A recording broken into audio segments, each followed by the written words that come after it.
kọmishọna na-ahụ maka mgbasa ozi Maazị Law Mefo ekwugo na nkwekọrịta ndị isi ọchịchị nke steeti Anambra State Executive Council kwekọrịtara iwere ọnọdụ maka Maazị Okechukwu aka na-eme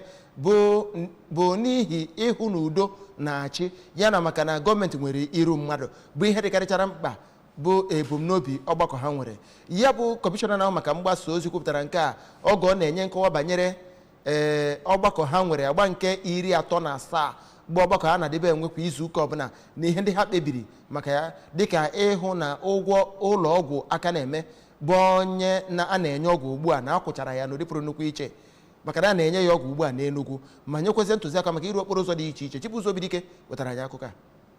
N'oge ọ na-ekwu okwu, Maazị Mefo mere ka amata na tupu otu ANSEC enwe nkwekọrịta na enwere ndị otu nchọpụta Gọvanọ Chukwuma Soludo zipụrụ ka ha jee kwuru nwa amadi ahụ ndị ọrụ ANSWAMA merụrụ ahụ ma gụpụtazikwa ndị nọ n'otu ahụ dịka onye kọmishọna na-afụ maka ahụike na steeti a Dọkịta Afam Obidike, onye isi ụlọ ọrụ ANSWAMA Maazị Mike Ozemena bụ nke o kwuru na ha jere ka ha nene ka ọnọdụ nwa amadi ahụ dị ma kwukwezie na ọ bụ ya ka ha ji wee kwukọrịta na ihe ọbụla gbasatara ego a ga-eji gwọọ nwa amadi ahụ ọrịa na gọọmenti steeti a ga-afụ maka ya. Ha nọkwaziri n'oge ahụ wee kasikwe ezinụlọ Maazị aka na-eme obi ma kpekwa ekpere ka o nweta ọgwụgwọ nsọ. Mgbe na-adịghị anya ọ katọkwaziri ndị na-ekwu na ebugharịrị nwa amadi ahụ n'ụlọ ọgwụ ọnọbụ ma kwunwe na ọ ka bụ ụlọ ọgwụ ahụ dị na Enugu ka nwa amadi ahụ ka nọ na-anata ọgwụgwọ ọrịa. N'ebe ọ gbasatara ịlụ okporo ụzọ, kọmishọna na-afụ maka mgbasa ozi mere ka amata na